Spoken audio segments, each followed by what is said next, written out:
Hello. হ্যাঁ দিদি, শুনতে পাচ্ছেন আমার কথা? হ্যাঁ, এখন আমার কথা শুনতে পাচ্ছেন? হ্যাঁ হ্যাঁ হ্যাঁ, একদম ক্লিয়ার শুনতে পাচ্ছি। যে বলুন। Good evening. বলছি যে ভালো গুড। আছেন তো? হ্যাঁ। আচ্ছা, আমি একটা খুব সমস্যায় পড়েছি বলে আপনাকে ফোন করেছি। তো একটা, হ্যাঁ, কি সমস্যা হলো আবার? আমি মানে এটা আমার পার্সোনাল কোয়ারি, কিছু যদি না মনে করেন তাহলে হ্যাঁ, আমি অবশ্যই কোশ্চেনটা বলুন। করি। যে অ্যাকচুয়ালি 2024 সালের এপ্রিল 24। মাসে, হ্যাঁ 2024 সালের এপ্রিল মাসে হুম। অশ্রুকান্তি যখন লিভ করলো, জাস্ট মার্চের 15 তারিখে অশ্রুকান্তি রিজাইন দিল। তো হুম। 2024 সালের এপ্রিল মাসের 15 তারিখে আমাকে একটা শোকজ লেটার ধরানো হয়েছিল। তো সেই শোকজ লেটারটা মানে আমি কি আমি আমি আমার কাছে এখন ইনফরমেশন আসছে যে আমি নাকি অফিস স্টাফ এবং পিএইচএন বিপিএইচএন কি সাথে শো করছিল? ওই আইএইচআইপি নিয়ে, ও আচ্ছা, আইএ যাইপি, আচ্ছা। হুম। হ্যাঁ, আমাকে বলা, হুম। আমাকে এখন একজন বলছে যে তুই প্রচন্ড খারাপ ব্যবহার করেছিস সমস্ত অফিস স্টাফের ওপরে, এবং মানে সিনিয়র পিএইচএন যিনি ছিলেন তার সাথে, বিপিএইচএন যিনি ছিলেন তার সাথে, ওই জন্য তোকে শোকজটা ওটা দেওয়া হয়েছিল। তো আমার মানে খুব, সেই 2024-এর এপ্রিল মাসের? হ্যাঁ এপ্রিল মাসের শোকজটা, যেটা আইএইচআইপি, এখন সেটা এখন কি ইস্যু হলো? হ্যাঁ হয়েছে, সেগুলো বলার জন্যই তো আচ্ছা ফোনটা আচ্ছা আচ্ছা, করেছি। ঠিক আছে। হ্যাঁ, তো আমার একটু মানে আপনি তো সেই সময় ছিলেন আমার সাথে, আপনার কি হুম। মনে পড়ে দিদি যে আমার সাথে আমি 2021 সালে জয়েন করেছি। তো হুম। 21 সাল থেকে আপনি এই এই বছর গেলেন, মানে 24 সালে গেলেন। হুম। তো আপনার কি মনে পড়ে যে আমি কোনো ক্লারিক্যাল স্টাফ বা কোনো অফিস স্টাফ বা কোনো গ্রুপ ডি স্টাফের সাথে, এবং আপনার বা শাশুড়ির সাথে কোনো রকম অভদ্রতাম বা উঁচু গলায় কথা বলেছি বা কোনো রকম কাজ করব না ডিফেন্সিভ উত্তর দিয়েছি, এরকম কিছু কি আপনার মনে পড়ে দিদি? আমার দেখুন, এখন যতজন স্টাফ আছেন সবাইকেই আমার একদম পাই টু পাই মনে আছে। হ্যাঁ, ভুলে সেজন্য যাওয়ার আমি মতো আপনার কিছু থেকে নেই। জানতে চাইছি যে আপনি হ্যাঁ, যদি আমার কোনো মানে ভুল সেই ত্রুটি দেখেন ক্লারিফিকেশন যদি, সেই আমাকে একটু ক্লারিফিকেশন, বুঝিয়ে দিলে ভালো হয়। হ্যাঁ, সেটা আমার বলছি। চরিত্র সেই সম্পর্কে। ক্লারিফিকেশন যদি চান তো বলি যে ওই শোকজ শুধুমাত্র অফিসিয়াল ফর্মালিটি। ওটা আপনি কেন, আপনার মতো অনেককেই পেয়েছে। আইএইচআইপি নিয়ে তো সেই সময় অনেককেই পেয়েছে, তাই না? না না, মাত্র দুজন পেয়েছিল, আমি আর তৃপ্তি। হ্যাঁ, সেটা তখন সেই সব পিরিয়ডের জন্য নীল ছিল। হুম তারপরে হুম, সেটা মোটামুটি নিয়ে আমার কোয়ারি নেই, আমার কোয়ারি এইটা যে আমি হ্যাঁ, তারপরে আপনাদের, আসছি, তারপরে হ্যাঁ, আসছি।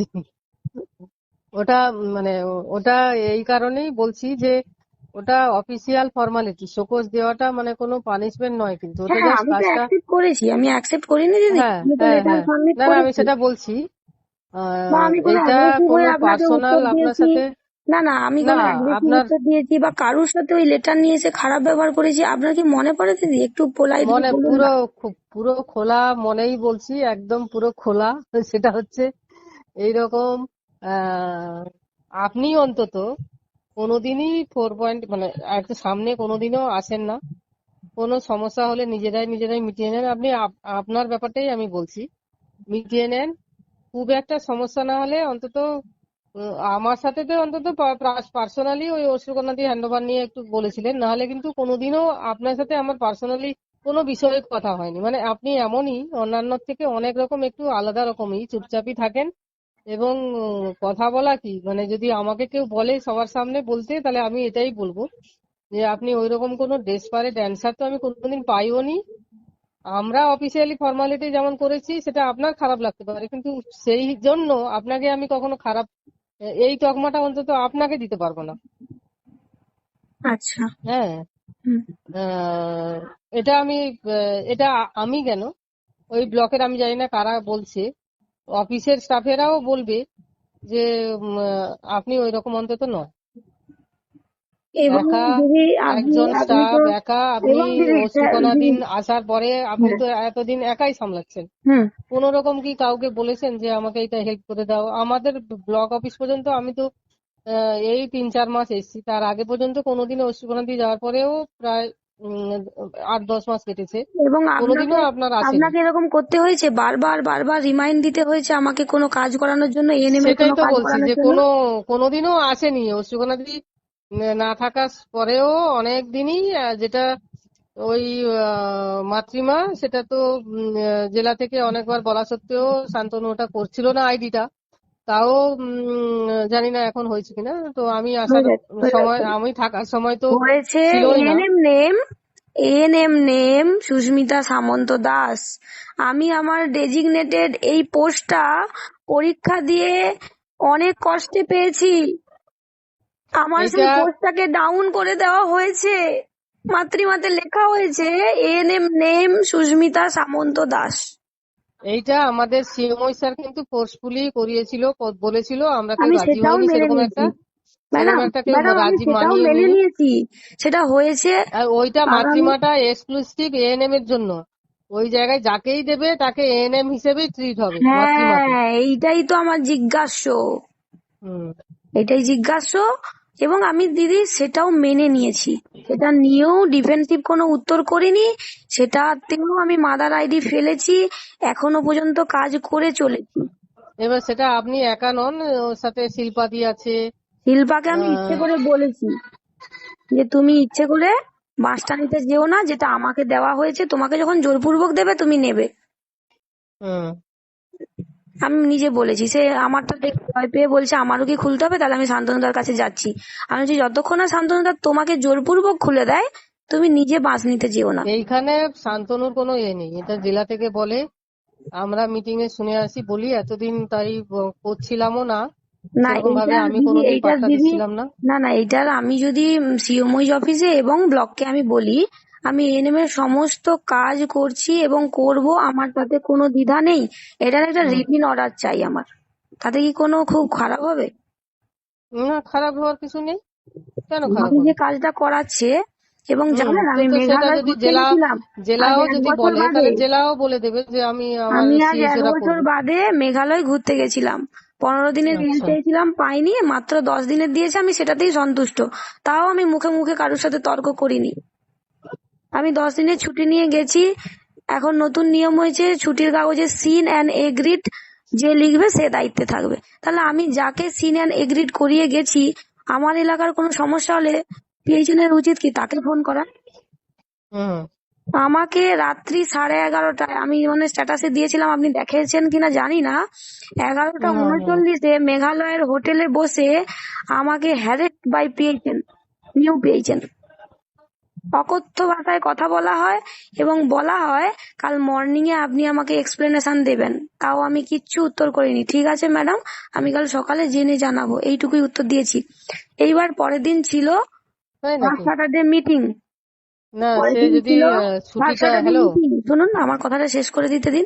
ফার্স্ট আচ্ছা। স্যাটারডে মিটিং থাকার কারণে আমি কোনো স্টাফকে হ্যারেস্ট করতে চাইনি। আরে আমি ছুটিতে আছি তো কি হয়েছে, প্রত্যেক মহিলার বাড়িতে রান্না করতে হয়, বেরোতে হয়। হুম তাই সকাল 7টাতেই তাদেরকে বিরক্ত করতে চাইনি। আমি ভাবলাম দিদি জানতে চেয়েছে, ঠিক আছে, তো অন্তত ওরা বাড়ি থেকে বেরিয়ে আসুক, 10টা নাগাদ ফোন করে জানবো সবার থেকে কি হুম। ঘটনা ঘটেছে। কারণ রাত্রি 11টায় তো কি কাউকে ঘটনা? ফোন করাটা, ঘটনা মানে কোনো যেটা একটা হয়েছে ঘটনা? আচ্ছা যেটা আচ্ছা। শুনলে আপনি হেঁটে মরে যাবেন এক্ষুনি। আপনার কাছে এরকম ঘটনা কখনো হয়নি। সেটা হয়েছে যে একটা, যেমন আমাদের এই না মানে মুসলমান। এমন কি ঘটনা যে রাত্রে 11:30টার সময় হ্যাঁ, জানতে হচ্ছে সেটাই সেটা? বলছি, আপনার হাসি পাবে, হেসে উড়াবেন কথাটাকে। কি ঘটনা? সেটা হচ্ছে হোম ডেলিভারি। আমাকে ফোন করে বলছে দিদি আপনার হোম ডেলিভারি হয়েছে, আপনি জানেন? আমি বলছি না জানি না, আমি তো ছুটিতে আছি। না আপনি কাকে সিন এন্ড এগ্রিড করিয়েছিলেন? তাহলে সুস্মিতা সামন্ত, সুস্মিতা দাস, মোহনপুর এইচডব্লিউসি। তা হুম তিনি কেন ব্লকে জানাননি? তখন আমি বলেছি আমার আশা, যে আশার ডেলিভারি হয়েছে সেই আশা ডিরেক্ট বিমলদাকে জানিয়েছে, বিমলদা জানে, অল অফিস স্টাফ জানে, সেটা সিওমই অফিস পর্যন্ত গেছে। আর কাকে জানাতে লাগে? তখন হুম বলছে আমাকে জানাননি কেন? তখন দিদি ছুটিতে, পিঙ্কি দি ম্যাডাম ছুটিতে। বলছে আমাকে হুম জানানোটা আপনাদের কর্তব্য নয়? আমাকে জানাননি কেন? আমাকে আপনার সুস্মিতা দাস দি জানায়নি কেন? এবং এর মধ্যে গল্পটা শুনুন। সেই দিন যেই রাত্রি 11:30টায় আমাকে হ্যারেস্ট করছে, সেই দিন সন্ধে 10টায়, সেদিন 10টায় ওই মায়ের সমস্ত ডিটেল অপর্ণাদি ম্যাডামকে ফোন করে জানায় এবং হোয়াটসঅ্যাপে সেন্ড করে। তাহলে সে যখন আচ্ছা। জানতে পারে যে হুম ধরুন আপনি সে সম্পর্কে অজ্ঞ, আপনার রাগ ওঠাটা স্বাভাবিক। আপনাকে হুম যখন কোনো একটা স্টাফ জানানোর হুম পরে আপনার রাগটা কি হলো যে আমি কেন জানাইনি, সেই রাগটা দেখানোর জন্য মেঘালয়ার হোটেলে আমাকে রাত্রি 11:45টার সময় আমাকে হ্যারেস্ট হতে হয়। এবং আমি কথা দিই যে হ্যাঁ ম্যাডাম, আমার ভুল হয়েছে, আমি পরের দিন সকালে আপনাকে জানাবো। সেই সকালের টাইমটা আমাকে 10টা পর্যন্ত দেওয়া হয়নি। 8:30তেই ফোন করে আমি যখন মেঘালয়ার ওই হোটেল ছেড়ে আবার গুয়াহাটির দিকে রওনা দিই, সেই ট্রাভেলারে বসে আমাকে আবার হ্যারেস্ট হতে হয় যে আপনি এখনো জানেননি। আচ্ছা দিদি, আপনাকে বলছি শুনুন, হোম ডেলিভারি এরকম করে বাড়তে থাকলে প্রচন্ড আপনারই অসুবিধে হবে, আপনি এগুলো একটু কেয়ারফুলি দেখবেন। আমি একটা কথাও বলিনি, হ্যাঁ ম্যাডাম আমি দেখবো, আমার ভুল হয়ে গেছে, আমি আবার করব, এইটুকু বলেই ফোন রেখে দিয়েছি। ঠিক আছে, এবার গল্পটা যেটা হয়েছে, মায়েরা যেমন বা ডেলিভারি হয়ে যাওয়ার পর কর্ড না কেটে পূর্বইটারা নিয়ে যায়, সেটাকে হুম যারা ইনস্টিটিউশনাল ডেলিভারি দেখাতো এতদিন, হুম সেটা নাকি হুম ইনস্ট্যান্ট অর্ডার হয়ে গেছে, নাকি ওইগুলো আর ইনস্টিটিউশনাল ডেলিভারি দেখাবে না। সে কিন্তু কর্ড না কেটেই নিয়ে গেছিল। আমার আশাকে হুম অ্যারেস্ট করেছে, তাকে বলা হয়েছে না ওইভাবে নিয়ে এলে আর ইনস্টিটিউশনাল ডেলিভারি দেখানো হবে না, এটা সিএমওইচ অফিসের অর্ডার। এটা ডক্টর রাকেশ ছিলেন না আর কোন নার্সিং স্টাফ ছিলেন আমি জানি না, তো ওনারা কিছুতেই ওটা ইনস্টিটিউশন ডেলিভারি দেখাননি। কিন্তু কিন্তু এখানে আশার প্রোফর্মাতে সই করলেন কি করে ওই ডক্টর? যদি ওটা হোম ডেলিভারি হয় তাহলে আশা কেন টাকা পাবে? একদমই না। আর এই ইনস্টিটিউশনের কাছে ও হোম কজগুলো খালি ডেলিভারি দেখাবে শুনুন, কি করে? আপনি নিজে কাঁদবেন আমার জন্য। ঠিক আছে, আমাকে ফোনে হ্যারেস্ট করা হচ্ছে হোম ডেলিভারির জন্য, আর আমার আসার ইনসেনটিভে সেই ডাক্তার সই করে দিয়েছে। ঠিক আছে, এবং আমার অপর্ণাদি আমাকে এতটা হেল্প করেছে, তিনি আমার হয়ে সমস্ত এরিয়ায় গিয়ে খোঁজ খবর নিয়ে সমস্ত ডকুমেন্টস, বিমলদা জানে, সারা অফিস স্টাফ জানে, সবাই জানে। পিঙ্কি ম্যাডাম ছুটিতে, তাই তাকে জানানো হয়নি। তাকে কেন জানানো হয়নি তার কৈফিয়ত সে চাইছে। এটা আমার অপরাধ। তো আমি যাকে সিনিয়র এগ্রিড করে এসেছিলাম, তাহলে সেই ফোনটা কি তাকে রাত্রি 11:30টায় করলে ভালো হতো না? আমাকে কেন করা হলো? আমি তো অথরাইজ ছুটিতে ইয়েলে ছিলাম। এটা আমার প্রথম কোশ্চেন। দ্বিতীয় কোশ্চেন, সেই হ্যাকেল বহু কষ্টে মিটিয়ে আমি বাড়িতে পদার্পণ করেছি, এবং আমি আর স্মৃতিগণাদি দুজনে বেড়াতে গেছিলাম। জাস্ট ট্রেনে পা দিয়েছি, মানে ওটা 5th নম্বর ডে থেকে আমার ওই শনির দশা শুরু হয়, আর আর 7 নম্বর ডে পর্যন্ত আমি কোনো আনন্দ উপভোগ করতে পারিনি। আমার ওই 4 দিনের মানে ঘুরতে যাওয়ার টাকা আমার ইচ্ছে করে অফিস থেকে নিতে, কিন্তু আমার সেটা ইচ্ছে করলেও উপায় নেই, ওই টাকাটা পুরো ওয়েস্টেজ। এবং এবং ট্রেনে উঠলাম, ট্রেনে উঠেই খবর পেলাম স্মৃতিগণাদির শাশুড়ি মারা গেছে। কোথা থেকে পড়ে মারা গেছে? না, বেল পাড়তে গেছিল, বেল গাছ থেকে পড়ে মারা গেছে। এবং হ্যাঁ সেই বেল গাছটা দেখলে আপনি এক্ষুনি হাসবেন, ছবি পাঠিয়ে দেবো, যে এইটুকু ছোট বেল গাছ থেকে কেউ মারা যেতে পারে? এটা পুরো কালে নিয়ে গেছে, পুরো কাল।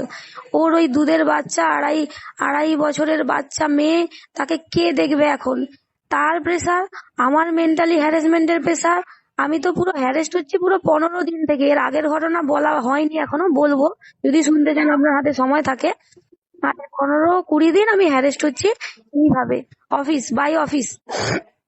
এবং তারপরে হচ্ছে এখানে আমি দাদা, আজকে আমি আমার একটু পরে একটু ইন্টারাপ্ট করছি। হ্যাঁ, ওই 11:30টার সময় যে ফোনটা করেছে, ডেলিভারিটা কখন হয়েছে? ডেলিভারি হয়েছে তার আগের দিন রাতে আমার আশা ডেলিভারিটুকু নিয়ে গেছিল। পরের দিন সকাল 7টায় আমার আশা আমাকে ফোন করে, দিদি এই এই সমস্যা তাহলে করবে, কি হ্যাঁ, এবার করবো? বুঝে গেছি তাহলে এবার সে আমি সঙ্গে সঙ্গে তাকে আহ, বলেছি ফরওয়ার্ড টু বুঝেছি অপর্ণাদি, বুঝেছি। তুমি না, অপর্ণাদি ফোন বুঝেছি। করো, অপর্ণাদি হেল্প করবে। সারা দুনিয়া সেই দিন জানে। সে তারপর সেই দিন রাতে তার রিয়েকশন হয় আমার প্রতি, কখন কখন কেন? রিয়েকশন হয় না, হ্যাঁ, অপর্ণাদি সমস্ত কিছু জানানোর পরেও। সেটাই তো তাহলে, মানে আমি এটা বুঝতে পুরো পারছি না প্ল্যান এটা কি। ট্যাপড বাই, আমাকে ক্রিমিনাল বানানো হচ্ছে, আমি সেটাও স্বীকার করে নিয়েছি দিদি। আমি সেটাও মেনে নিয়েছি, যা যা কথা শুনেছি আমি কান ভর্তি করে শুনেছি, একটা উত্তর করিনি দিদি। ঠিক আছে, এইবার বলি যে আজকে, জাস্ট আজকে হুম হ্যারেস্ট বাই মি শাশ্বতী দি, আজকে আমি জয়নিং, আমার আজকে জয়নিং। তাহলে আমি আজকে এইচডব্লিউসি খুললে আমার কতটা প্রেসার হবে আপনি জানেন? হুম হ্যাঁ, আজকে হুম এইচডব্লিউসি খুলে যে আমার প্রেসার হবে, আমি এটা জানা সত্ত্বেও আমি সকাল 7টা থেকে, আমাকে কাল পেয়েছেন মেসেজ করে, এগিয়ে বাংলা যে পোর্টালটা খুলেছে, সমস্ত হুম ইসির নাম, আধার নাম্বার আপডেট করতে হবে। আমি তো বেড়াতে গেছিলাম, আমি কি করে ইসির আপডেশন করব? শুধু মাগুরি হুম জঙ্গলের চোখ শূন্য, আর বাকি সবাই করে দিয়েছে। আমি বলছি ঠিক আছে দিদি, কালকে থেকে আমার জয়েনিং করেই কাজগুলো করা শুরু করে দেবো। হ্যাঁ, তো হুম আমি কথা বলি, এবং আজ সকাল 7টায় আমি, এবং কালকে সারা রাতও খোলার চেষ্টা করেছি। আমার মাতৃমার আইডি পাসওয়ার্ড দিয়ে কিছুতেই খুলছিল না। শান্তনুদা বাপ্পাদাকে পাঠাই সকাল 7টায়, তারা লেখে যে অফিসে গিয়ে আমরা ট্রাই করে আপনাকে জানাবো। হুম। তারা ট্রাই করে কেউ তাদের এত ব্যস্ততম জীবন তারা কেউ জানাতে পারেনি। সেটা আমার আমার ভুলের কারণে, কারণ আমি তাদের রিমাইন্ডার দিইনি।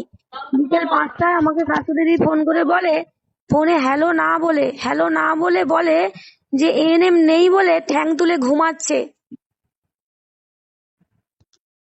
হ্যালো না বলে এই কথাটা আমার কানে আসে এবং ফোনটা ধরিয়ে দেয় বাপ্পাদাকে। বাপ্পাদা বলল, দিদি আপনি রিমাইন্ডার একবার দিলেন না আমাকে, আর আপনার জিরো এখনো আছে। আমি রিমাইন্ডার দিইনি, আমি সকাল 7টায় আপনাদেরকে মেসেজ করি, ফোন করি, আপনি বললেন অফিসে গিয়ে দেখে বলবেন। আমার আজ কত ওয়ার্কলোড, আমি 10 দিনের পরে অফিসে জয়েন করেছি, আমার ওয়ার্কলোড কম। আমাকে এমনও শাশুড়ি বলে, হ্যাঁ হ্যাঁ তোমরা অফিসে গিয়ে কি কাজ করো আমরা এখান থেকে দেখতে পাচ্ছি। তাহলে আমরা কাজ করি না বলেই কি ডিস্ট্রিক্ট ব্লক এত রিপোর্ট সাবমিট করতে পারছে? এবার এইসব বাপ্পাদাকে আমি এরকম। বলি, বাপ্পাদাকে আমি তখন বলি, দাদা আমাকে ক্ষমা করুন, আমি আপনাকে রিমাইন্ডার দিইনি, তার জন্য ক্ষমা করুন। কালকে আগামী মিটিং এ আমি যাচ্ছি, আমাকে শিখিয়ে দেবেন কিভাবে আমার পোর্টাল খোলা যায়, ঠিক আছে? কিন্তু আমি প্ল্যান করেছি যে কালকের পর থেকে আমি আর এএনএম এর কোনো কাজ করব না। সর্বপ্রথম আমি যাব মানে মানসিক চিকিৎসা কেন্দ্রে। সর্বপ্রথম আমি যাব, গিয়ে মানসিক বিরতিদি আছেন, বিরতিদিকে আজকে ফোন করেছিলাম সন্ধ্যায় যে বিরতিদি আমি কালকে 2 টাকার টিকিট নিয়ে যাব, আপনি আমার কাউন্সিলিংটাকে করুন, করে 2 কলম যেটা লেখার লিখবেন সেই লেখাটা নিয়ে আমি আবার ইয়েল অ্যাপ্লিকেশন করব। আমার ছুটি যদি অ্যালাউ না করে তাহলে আমি লিখব যে আমি মানসিক চিকিৎসাধীন থাকার জন্য আমি এএনএম এর কাজ করতে পারবো না, আমি শুধু সিএইচওরই কাজ করব। এবার আমার অথরিটি কি বলে আমি সেটাই দেখবো, এবং আমার শ্বশুর মশাইকে কাল নিয়ে যাব, কারণ আমার কথা নাও বিশ্বাস হতে পারে। আমার শ্বশুর মশাই গিয়ে বলবে যে আমার শারীরিক এবং মেন্টাল কন্ডিশনে কোন জায়গায় পৌঁছে দিচ্ছে আমার অফিস, এবং আমার শ্বশুর মশাই গিয়ে এটাই জানতে চাইবে যে আমার বৌমাকে যে হ্যারাসমেন্ট করাচ্ছেন আপনারা তার রিটিন অর্ডার দিন। আমার বৌমা যা শাস্তি পাওয়ার পাবে, যদি চাকরি না থাকে আমরা বসিয়ে খাওয়াবো, কিন্তু তার রিটিন অর্ডার আমাদের চাই। মাতৃমাতে কেন তার ডেজিগনেশন চেঞ্জ করা হলো এবং কেন তাকে লোয়ার পোস্টে নামানো হলো তার সমস্ত রিটিন অর্ডার আমাদেরকে আজকে দিতে হবে। এইটা আমার কালকে আমার মনের ইচ্ছে। এবার এটা করব কি করব না আপনি আমাকে সাজেস্ট করুন। একদমই করুন। আমি ওখানে নেই বলে বলছি না যে আপনাকে সাপোর্ট করছি, কিন্তু সবকিছুরও একটা সিস্টেম আছে। কোনোদিনও এই আমার এত শাশুড়ি কাজের আমার সামনে প্রেসার। বসা, তারা হা হা করে কেঁদে যাচ্ছে আর 7 দিন আমার জন্য আমি পাগলের মতো উন্মত্ত হয়ে ঘরে নাচছি। আমার মানসিক চিকিৎসার প্রয়োজন, তারপরেও যদি আমার ইয়েল না পাই আমি কার কাছে যাব বলুন? সিও মইজ অফিসে যাব, না ডিপিজনো ম্যাডামের কাছে যাব, না কার কাছে যাব? না না, আপনি ব্লকে বলুন আগে। সত্যি এইভাবে সত্যি হ্যারাসমেন্ট আমার শুনেই লাগছে। আরেকটি বলে দিই, যেটা 15 হুম। দিন আগে হ্যারেস্ট করা হয়েছিল, আমার একটি মা ময়নায় ট্রান্সফার হয়, ঠিক হুম। আছে? ময়না মানে আচ্ছা। বুঝতে পারছেন কতটা খতরনাক জায়গা। হ্যাঁ, আপনি চলে যাওয়ার পরে যে হাই রিস্ক গ্রুপে যে আমরা মাইগ্রেশন লিস্ট ছাড়তাম সেটা বন্ধ হয়ে গেছে, এখন পাবলিক হেলথেই সব ছাড়া হয়।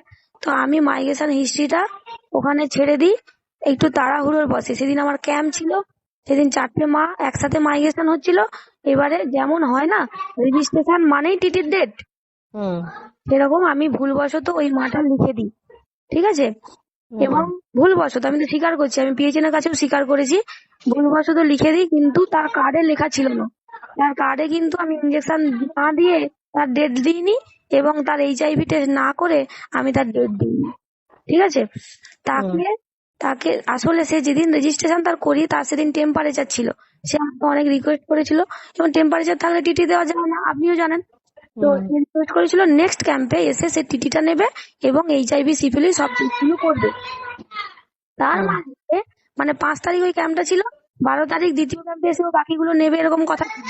কিন্তু গল্প হয়ে গেছে যে তার 8 তারিখ নাকি এত ভমিটিং হয়, তাকে নাকি নার্সিং হোমে ভর্তি করতে হয়, এবং সেখান থেকে সে ডিরেক্ট তার বাপের বাড়ি চলে যায়, কোথায় যেন আড়ংকিয়ারানা, ঠিক আছে? গজনি এইচডব্লিউসি তে সে ট্রান্সফার হয়ে যায়, এবং তার এতটাই তারা সে সাথে সাথে আমাদেরকে না জানিয়ে এএনএম এর কাছে চলে যায়, টিটেনাস নিয়ে নেয়। এইবার যে এএনএম টিটেনাস দিয়েছে সে তো মানে কার্ড ব্ল্যাঙ্ক দেখে দিয়েছে, তার কোনো দোষ নেই। এবার পরে আমি যখন মাইগ্রেশন হিস্ট্রিটা সেন্ড করি, সেটা বাই পিএইচএন থ্রু, ময়নার পিএইচএন থ্রু তার কাছে গেছে, সে সেখানে দেখছে যে ডেটটি লেখা। সে তখন ভয় পেয়ে গেছে। সে বাচ্চা এএনএম, সে মাত্র 8 মাস না 6 মাস জয়েন করেছে। সে ভয় পেয়ে আমার আশাকে ফোন লাগিয়েছে। আমার আশা রিকোয়েস্ট করেছে যে দিদি একা, দিদির এএনএম নেই, দিদি ভুল করে ওটা লিখে ফেলেছে, ও কিন্তু টিটি পায়নি, আমার দিদিকে ক্ষমা করে দিন। এবং আমি তখন আমার একটা পারিবারিক সমস্যার কারণে আমি মৌরিগ্রাম থেকে যাতায়াত করছিলাম বাপের বাড়ি থেকে, ছেলেকে ওখানে রেখে দিয়ে। তো আমি তখন ট্রেন ধরবো বলে ছুটছি পাঁশকুড়া স্টেশনে, তখন উনি ফোন করেন, ওই এএনএম। তো আমাকে যদি হঠাৎ করে কোনো এএনএম জিজ্ঞাসা করে অমুক মা কি টিটি পেয়েছে, আমার কি বলা সম্ভব রাস্তায় দাঁড়িয়ে? আমি বলেছি আমাকে একটু সময় দিন, আমি আমি কালকে ক্লিনিক রেজিস্টারটা দেখে আপনাকে জানাবো। সে আমাকে সময় দেয়নি। আমি মৌরিগ্রাম পৌঁছতে পারিনি, পিপিএইচএন এর কাছে খবর তুলে দিয়ে পিএইচএন ম্যাডামকে ঝাড় খাইয়ে পিএইচএন ম্যাডাম আমাকে ফোন করে, তোমার এত বড় স্পর্ধা কি করে হলো, একটা হাই রিস্ক মাকে ডবল টিটি পাওয়ালে তুমি তুমি এখানে একটা ভুল করে ফেলেছি কি, আমি মানে টোটোতে তখন আমি এত চিৎকার চেঁচামেচি আমি বুঝতে পারিনি। পিএইচএন ম্যাডাম ফোন করে আমাকে জিজ্ঞাসা করছে, মানে ভয়ের চোটে আমি হ্যাঁ বলে দিয়েছি, সত্যি কথা আপনাকে বলছি যে ভয়ের চোটে আমি হ্যাঁ বলেছি। আমাকে জিজ্ঞাসা করছে, দিদি আপনার এই মা কি টিটি পেয়েছিল? আমি পৃথিবীর সবাইকে না বললাম, আমি আমার পিএইচএন কে হ্যাঁ বলে দিয়েছি। দিয়ে আমার পেছনে আবার বাস ঢুকে নিয়েছি, ঢুকিয়ে নিয়ে এবার সে ফোন রেখে দিয়ে তার পিএইচএন এর সঙ্গে আমার ঝগড়া করছে। এবার তার পিএইচএন কে তো আমার না বলা আছে এবং তার এনএম কেও তো আমার না বলা আছে। এবার আমি যে না বলার পরক্ষণে যে বুঝছি ভুল বলা হয়েছে, আমি যে ফোন লাগাচ্ছি আর পিএইচএন এর ফোন লাগছে না, সে তো ব্যস্ত। এইবার যখন তার কথাবার্তা সেরে আবার সে আমার ফোন ধরে আবার উদুম ছাড়ছে। আমি যে দিদি আমি ওটা ভুল করে না বলে ফেলেছি, হ্যাঁ বলে ফেলেছি, ওটা না আমি ডিটেলটা দিইনি, এটা বলার জন্য আমি আপনাকে সঙ্গে সঙ্গে ফোন লাগিয়েছি, আপনি ব্যস্ত হয়ে গেছেন। হ্যাঁ, এই বলে আমি কোনোভাবে আটকাতে পারিনি। সেদিনও রাত্রি 12টা পর্যন্ত ঝাড় খেয়েছি বাই পিএইচএন। হ্যাঁ, বাই পিএইচএন ঝাড় খেয়েছি। এনএমটাকে ফোন করে বলেছিলাম যে বোন তোমাকে আমি রিকোয়েস্ট করেছিলাম আমাকে একটু সময় দিতে, আমি সেন্টারে গিয়ে জানাবো। এটুকু একটা আমাকে পিএইচএন বলছে যে মা ধরুন সাপোজ 5 তারিখ আমি একটা টিটি দিয়ে দিয়েছি, যদি সেই মা নেক্সট টিটি পাওয়ার ডেট 5/4, সে যদি 20 দিনে টিটিটা পেয়ে যায়, সেই মা মারা যাবে দিদি। আপনি আপনার পড়াশোনার লেভেল কি বলে আমি জানি না, আমাকে পিএইচএন বলছে একটা হাই রিস্ক মাকে ডবল টিটি মেরে তুমি মারার চেষ্টা করছো, তোমার সাহস হয় কি করে? আমি আমি এখনো পর্যন্ত কারোর কাছে উত্তর পাইনি যে ডবল টিটি মানে 5 তারিখ যদি টিটি নিয়েও নিত, সে যদি ডবল টিটি 20 তারিখ পেয়েও যায়, সে মা মারা যেত। এটা আমার আমার শিক্ষাগত যোগ্যতার বাইরে। এই এডুকেশন আমাকে দেওয়া হয়, আমি সেটাও মেনে নিয়েছি, আমি ক্ষমা চেয়েছি। এবং তারপরে আমি বলেছি যে আমি ওই বোনটাকে ফোন করে বলেছি যে বোন তুমি আমাকে একটু সময় দিলে না, আমার সাথে পার্সোনালি একটু কথা বললে না, তুমি পিএইচএন কে জানিয়ে দিলে। সে সোজা কোথায় বললো, আমি ভয় পেয়ে গেছিলাম, আজকে যে সুকোজটা আপনি খাচ্ছেন আমি পেতাম, আমি আমার পিঠ বাঁচানোর জন্য যা করার করেছি, আমাকে আপনি ফোন করবেন না, ডিস্টার্ব করবেন না। এই বলে সেই 8 মাসের এক্সপিরিয়েন্স এএনএম ফোনটা রেখে দেয়। এবং আমাকে পরের দিন এক্সপ্লেনেশন লেটার নিয়ে অফিসে যেতে হয়। ওই মৌরিগ্রাম থেকে আবার আসি, 10টায় ইন করি, যেহেতু আমার অথরিটি আমায় ডেকেছে আমাকে তো যেতেই হবে। আবার এক্সপ্লেনেশন লেটার নিয়ে যাই এবং সেখানে গিয়ে আবার হ্যারেস্ট হই। সেদিন যিনি আমাকে ডাকলেন তিনি আসতে পারেননি, তার বাবার হেমাচুরিয়া সেদিন হচ্ছে, ঠিক আছে, সেই তো আসতে পারেননি। তো আমি তাহলে অথরিটি আমার কে? আমার দুটো শাশুড়ি দিদি অ্যাপেন্ডিক্স ওটি করেছে ছুটিতে, আমার পিএইচএন এর বাবার হেমাচুরিয়া আমি খবর পেলাম, তাহলে আমার অথরিটি সেকেন্ড এমও। তো আমি যখন লেটারটা নিয়ে সেকেন্ড এমওর কাছে গেলাম, সে জানেন বুঝে নিতে পারেন যে কি কি আমি পেয়েছি উপহারে।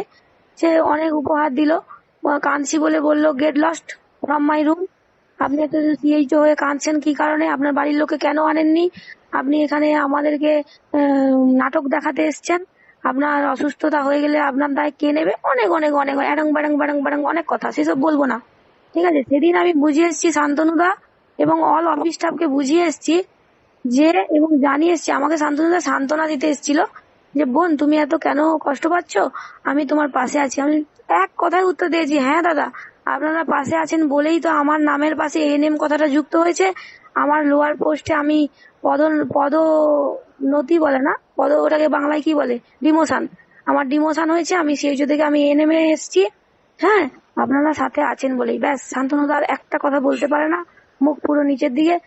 আমাকে ক্ষমা করো, এটা আমাকে ডিস্ট্রিক্ট করিয়েছে চাপ দিয়ে, আমি নিজের ইচ্ছায় করিনি।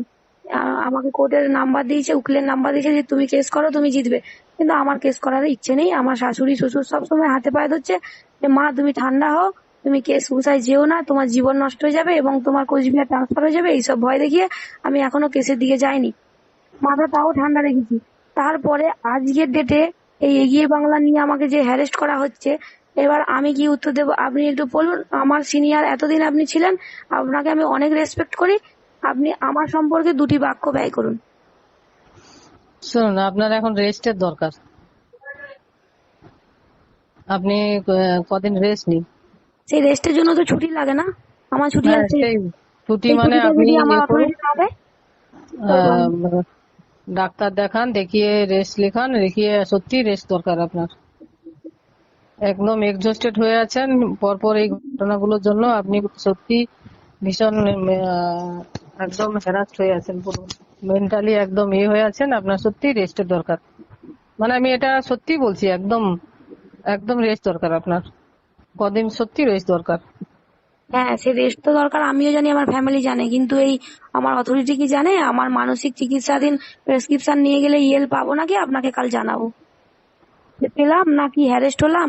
আমার শ্বশুরমশাইকে নিয়ে গিয়েও শ্বশুরমশাইকে অপমানিত হয়ে আসতে হলো কিনা সেটা কালকে সন্ধ্যায় আপনাকে ফোন করে জানাবো, কেমন? হ্যাঁ, আপনি শ্বশুর বা হাজবেন্ড যাকেও নিয়ে যান, নিয়ে গিয়ে সত্যি আপনি বলুন, আপনার বাড়ির লোককে দিয়েই বলান সত্যি আমি আপনার শুধু কথা। জানতে চাইবো আমার রিটিন অর্ডার দিন, আমি পৃথিবীর সব কাজ করব, এইটাই বলবো। এতদিন রিটিন অর্ডার চাইনি, সব মুখ বুজে দাঁতে দাঁত চিপে আইডি মাইডি সব কাজ করেছি দিদি, কোনো কাজ আমি না বলিনি। আমাকে কেন আইএইচআইপি নিয়ে একদিন, আমার যেখানে এএনএম একদিন 1 মাসও হয়নি আমাকে ছেড়ে গেছে, সেটা তো আমার রুটিন ওয়ার্ক ছিল না। আমি একদিন ভুল করেছিলাম, আমাকে শোকজ দেওয়া হয়েছিল এবং শোকজ লেটারটা নিয়ে যখন অফিসে ঢুকে দিদি, মুখ চেপে সবাই হেসে যাচ্ছে। সেখানে আমার লেটারটা রিসিভ করলো, মুখ চেপে, মানে সে ভেতরে যে হাসি সে এখনো আমার মুখে চোখে ভাসে। তারপরে লেটারটা হ্যান্ড ওভার হলো দীপক দা, সই করলো দীপক দা। জানি না আমার রিসিভ কপি দীপক দার করার রাইট আছে নাকি, তাও উনি রিসিভ কপি, এখনো আমার কাছে রিসিভ কপিটা আছে, উনি রিসিভ করলেন, নিয়ে সেটা হ্যান্ড ওভার হলো অনির্বাণদার কাছে। 3টি ব্যক্তির মুখের ফেসিয়াল এক্সপ্রেশন আমি এখনো আজও চোখ বন্ধ করলে আমার চোখে ভাসে। আমার শ্বশুরমশাই বলছে তোমার সার্ভিস বুকে তো এটা ওঠেনি, আমি জানি ওটা পুরো ফেক ছিল, আমাকে দিয়ে পুরো সাজানো ছিল এবং আমাকে মুরগি বানিয়ে প্রত্যেককে শিক্ষা দেওয়া হচ্ছিল, ওটা পুরো fake ছিল, সেটাও আমি জানি। কিন্তু আমার শ্বশুরমশাই আমাকে বলছে তুমি এত নাচছো কেন, যে তোমার তো সার্ভিস বুকে ওটা ওঠেনি তোমার সব কাজ। আমি বলছি বাবা আপনি তো অ্যাসিস্ট্যান্ট হেডমাস্টার ছিলেন, আপনাকে কখনো এসআই অফিসে ডেকে পাঠিয়েছে?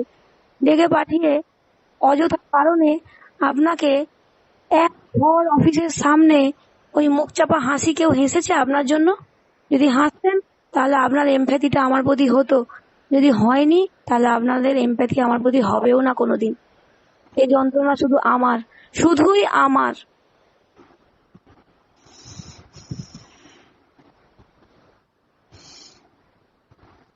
হুম, যেখানে মাসের পর মাস 6 দিন 7 দিন এনএমরা ওই কাজ না করে শোকজ পেল না, কত এনএম আছে আমি লিস্ট বের করে দেখিয়ে দেবো, যে কদিন কে করেনি আমি পুরো 24 সালের লিস্ট বের করে দেখিয়ে দেবো। তারপরে আর কেউ শোকজ পায়নি, আমি আমি একমাত্র সিএইচও যে শোকজ, সেই শোকজ লেটারে HAF লেখা হয়ে গেছিল সুস্মিতা সামন্তের পাশে, সেটা পেন দিয়ে কালো করে CHO লিখে একটা মেমো নাম্বার ফেলে করা হয়েছিল। আমি জানি না মেমো নাম্বারটা লিগাল না ইললিগাল, ফেক, আমি জানি না, আমি জানতেও চাই না, কিন্তু আমাকে যে মেন্টাল হ্যারেস্ট করা হয়েছিল সেটা কি উচিত? আমার এনে মাত্র 1 মাস গেছিল, আমি একদিন নেটওয়ার্ক ইস্যুর জন্য, সেদিনে সত্যি কথা যদি আপনাকে বলি আপনি আরো কাঁদবেন, সেদিন আমি সেন্টারে বসে ওটা পুট করেছিলাম দিদি। আমি মনে মনে সেন্টারে এত আমার সমস্যা নেটওয়ার্কের, আমি ভেবেছিলাম বাড়িতে গিয়ে ওটা আবার সিঙ্কোনাইজ করব, বাস আমার ভুল এটুকুই ছিল, আমি বাড়িতে গিয়ে সিঙ্কোনাইজ করতে ভুলে যাই, এইটাই আমার সেদিনের ভুল। আমি একটা লয়ারের কাছে গেছিলাম, লয়ার আমাকে বলে, সেই লয়ারটাও আমাকে ধাক্কা দিয়ে বের করে দেয়, বলে আপনি কিসের লড়াই করতে এসছেন, আপনাকে শোকজ লেটার দিয়েছে, ঠিক করেছে, আপনি কাজ করেননি আপনাকে শোকজ দিয়েছে। তাকে বোঝাতে পারিনি যে আমি কি কাজ করেছি এবং কি কাজ করিনি। ও দিদি, সত্যি কথা বলছি দিদি, আমি পুট করেছিলাম, অনলি ভেবেছিলাম বাড়িতে গিয়ে সিঙ্ক্রোনাইজ করবো। এখানে নেটওয়ার্ক ইস্যু, সিঙ্কের ওপর মারছি হচ্ছে না, সিঙ্কের ওপর মারছি হচ্ছে না। বাড়িতে গিয়ে নেটওয়ার্ক ভালো এলে সিঙ্ক করবো। সেদিন সিঙ্ক করিনি বলে আমার ওই সকই লেটারটা হাতে ধরানো হয়েছিল বাই আমার অথরিটি। আমি কোথাও মেনে নিয়েছি মুখ বুঝে। আজ 1 বছর আমি কারুর প্রতি কোনো কমপ্লেন করিনি। আজকে আমার এই লাস্ট ডেটে, এখনকার দিনে আমাকে কেউ বলছেন যে আমি নাকি অফিস স্টাফ এবং সিনিয়র পিএইচএন এবং বিপিএইচএন এর সঙ্গে নাকি গত 1 বছর ধরে প্রচুর খারাপ ব্যবহার করেছি, তাই আবার এই শোকজগুলো পাচ্ছি। একটু প্লিজ এই ব্যাপারে 2টো বাক্য ব্যয় করুন না। আমি একটু আমার কলিজাটা ঠান্ডা করতে চাই যে আমি কেমন, আপনি একটু আমার সম্পর্কে বলুন। আরে আমি তো বললাম দিদি, আপনার একদম প্রচুর রেস্ট দরকার, প্রচুর। এরকম এত চিন্তা করার কিছু নেই দিদি। কাজ করতে গেলে যদি কিছু হয়ে থাকে, যদি কোনো অফিসিয়াল শোকজ পেয়ে থাকেন, তার অ্যান্সার দিয়েছেন আপনি।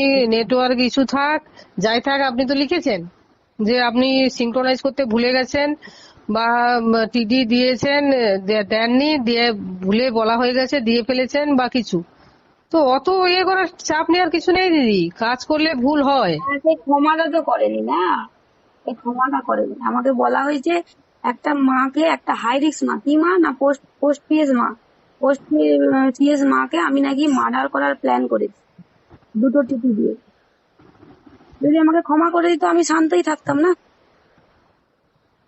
এই লেটারের পরে আমাকে ক্ষমা করা হয়নি। এবং পরে পেয়েছেন বলছে ফোন করে, আমি যখন সেকেন্ড এমোর কাছে ঢুকে গেছি তখন ফোন করে বলছে, দিদি আপনি সেকেন্ড এমোর কাছে কেন গেলেন? আমি তো ব্যাপারটা ইমোকে জানাতামই না, আমি শুধু আপনার লেটারটা নিয়ে টেবিলের তলায় লুকিয়ে রেখে দিতাম। তাহলে যে লেটার টেবিলের তলায় লুকিয়ে রাখা হতো, সেই লেটার আমাকে রাতারাতি ফোন করিয়ে বলা হয় কি করে যে হ্যাঁ you have to bound submit the letter tomorrow.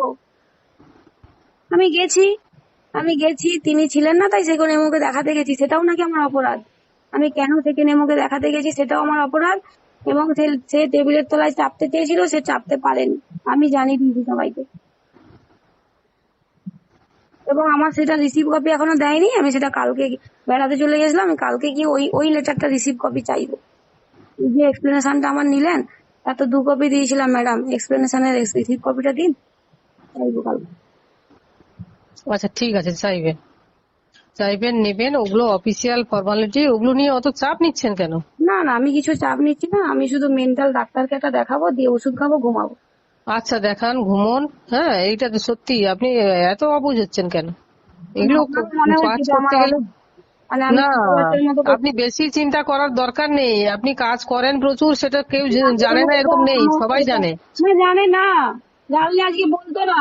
NM নেই, ঠ্যাং তুলে ঘুমাচ্ছি, আজ বিকেল 5টা রেকর্ডিংটা করা হয়নি তাই, তাহলে আপনাকে পাঠিয়ে দিতাম। এই তো আমার হাজবেন্ড আজকে এলেই বলবো যে আমার যেন অল কল রেকর্ডিং হয়, এরকম অপশনটা আমি জানি না, যেন রেকর্ডিংটা হয় এরকম সিস্টেম করে দেবো। তাহলে সব রেকর্ড হবে, কে আমায় কখন ফোন করে কি হ্যারেস্ট করে সব প্রুফ থাকবে। মানে বিশ্বাস তো করবে না, বলবে আমি ছেলে মানুষই করছি, আমার চাকরি করার যোগ্যতা নেই, আমার সিট হওয়ার যোগ্যতা নেই, আপনি কেন কাঁদছেন, বেরিয়ে যান আমার রুম থেকে। কান্নাও করা যাবে না, হ্যারেস্ট হবো, কাঁদা যাবে না, শক্ত হতে হবে।